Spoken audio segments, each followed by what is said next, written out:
Hello, this is Gizmo88, and today I'm going to talk about the Sega Genesis, Sega 32X, and the Sega CD. Before I get into it, I'll talk a little bit about the history of the system. It was back in the 80s that Nintendo and Sega were competing, and it was pretty much decided by the end of the 80s that it was pretty clear that people were going to stay with Nintendo. People trusted Nintendo, and so they were going to stay with them. So Sega decided to build another system. So they built the very first 16-bit system. This is the Sega Genesis. In other parts of the country, this is called the Mega Drive, Mega CD, and Mega 32X. I don't know why they changed the name, why ours is named different, but it's the same system. It's just, fancy names. Anyway, to talk a little bit about the Sega Genesis, we've got a power button, we've got a reset button, and power light, as well as it'll hold 2 controllers. So pretty simple system. Or is it? That depends. This is a Model 2 Sega Genesis and a Model 2 Sega CD. If you have a Model 1, then it's not quite as simple. The Model 1 has a headphone jack. It also has a volume control for the headphones. There's also a data port on the back. And another thing about Sega hardware is each one has a different power supply. The power supplies are not universal, which is really strange, but they're not. Also the AV connector, the AV cables for the Model 1 do not work on the Model 2 or Model 3. So you have to use the right power supplies, and you have to use the right AV cables. To talk about the Genesis, though, I'm going to go ahead and disassemble this thing.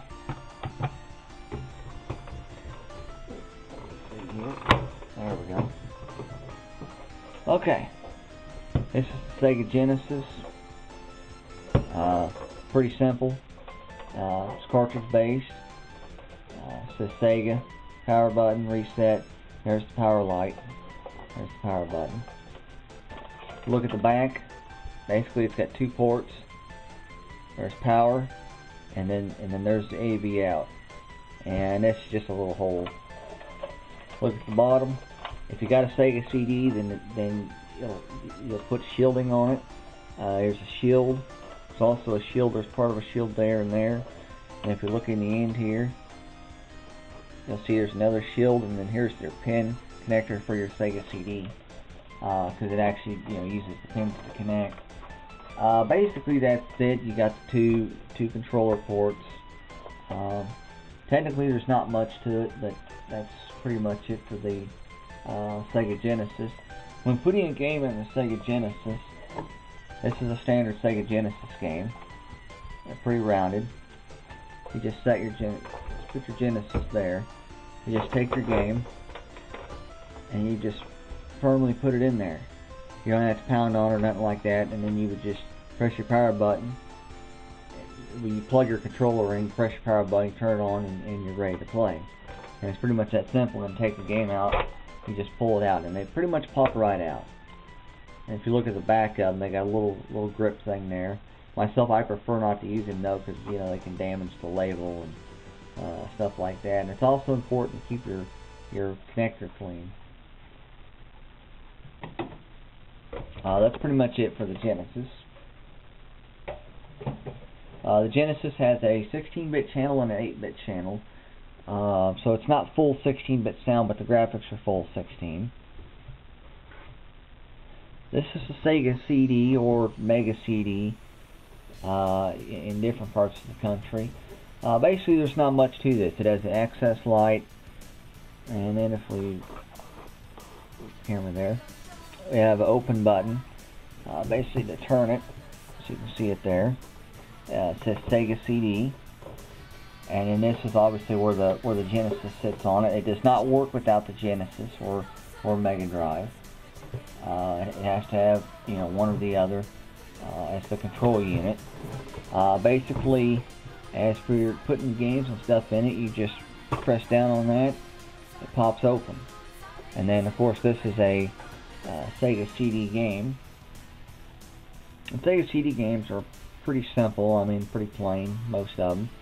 It says Mortal Kombat, Sega CD, and then of course it's got, you know, company logos and stuff. And I don't know if you can see the picture of the dragon there, you can kind of see it, but that's pretty much it for the most part. Put that back in there. Actually, to put a game, you just set the game in it and you just close it. It's that simple. Let's take a look on how to attach the Genesis. When attaching your Genesis to the Sega CD, you want to make sure that everything is okay down here. Nothing's bent, because you've got these notches here that comes out. You want to make sure these are definitely in the right spot. You just set it on there, make sure it's sitting on there correctly, and then you pretty much just shove her in there nice and firmly. Make sure she's seated correctly, and that's pretty much it, and then you're ready to go. Now, to play a Sega CD game, if you have a Genesis game in the drive, I'm not going to set it all the way down in there, but if you've got a Genesis game in the drive, the Sega CD will not boot up. So first you must remove all Sega Genesis games, okay? Then you push your power button, and then it'll defaultly boot the Sega CD. Now, however, when this is on, you do not want to separate the systems, because you could potentially damage your system. So you definitely don't want to do that. Let's take a look at the 32X. This is the 32X attachment, cartridge based. It's will play Genesis and 32X games. There's the ports on the back that power AV in, because you have to have a conversion cable, which I'll get to that, and then AV out to go to the TV.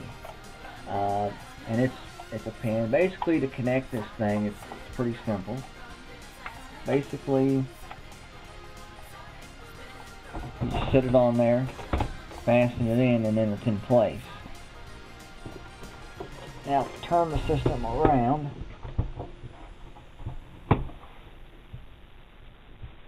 There we go. Kind of move that attention.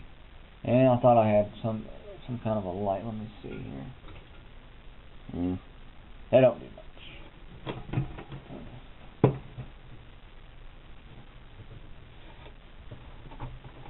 That helps. Anyway, okay. Now if we look at the back, got this conversion cable. Both ends are the same. If you have a Model 1, then there's another end to attach to this to make it work with the RF connector. But normally, and I don't remember without looking, but one of these ends, this only actually, it'll plug in either way, but it only works one way. But anyway, you plug it into the AV in. So you plug it in here on your 32X, and then you plug it in to your AV out. There we go, on the Genesis. And then you would plug in your AV cables in right here instead of in the Genesis. And each one has its own power supply. This is really dumb. Each one has its own power supply, okay? And that being said, each one is a brick on the end, so you got to make sure you have a lot of room to use that. Also, we got a headphone jack, and they even give you stereo in and out ports, because you can actually play audio CDs on your Sega CD and actually get some pretty good sound quality. And that's pretty much it for the connectors. So we'll take a look at the controller here. There's the end on it. It's kind of dumb, but whatever. This is the 3-button. There's also a 6-button model, but I'm just going to talk about the 3-button. This is the 3-button. It's just a simple D-pad, and then A, B, C, and start. It's pretty much it. And everything's nice and big, so it's great for big hands. I do like that, and for the most part, it's comfortable. And if you look on the back, it's got a model number, and it says Sega, Sega Enterprise Ltd, and it says Made in China. So a lot of stuff's made in China. Anyway, that's pretty much it for the controller. Pretty well built design, and seems pretty sturdy. And I'll go ahead and demonstrate how to plug it in. Turn the system around here. Plug it in. You just plug it in just like that. Also, about the cords, there is a lot of clutter messed with this. However, you know, as odd as this is going to sound, if you actually have a Model 1 and you decide to use it with the Sega CD Model 2, the Model 1 Genesis will work, you know, just fine. And actually, you get a little bit less clutter just because of the fact that it's bigger and your plug-ins and stuff are spread further apart, which gives you a little bit more room for your cords. The way everything is here, everything's kind of bunched up together, and it's just no room for anything, and it's just complete chaos. And really, 3 power supplies, I mean, that was kind of a bad design on Sega's part, and I do believe that, you know, they could have done better. One more thing. This is a 32X game. It says 32X there on the side. It's Mortal Kombat 2. And it says Sega on the back. It also has a grip handle. A little bit sportier compared to a Genesis game. I'll hold the two here side by side. Kind of see the difference. And either one will play. You just put it in just like normal. That's a Genesis game. And then you just turn on your system. Or if you want a 32X game, you pull that out and just put your 32X game. And now note, 32X games do not work on the Sega Genesis without the 32X. You have to have the 32X for your 32X games.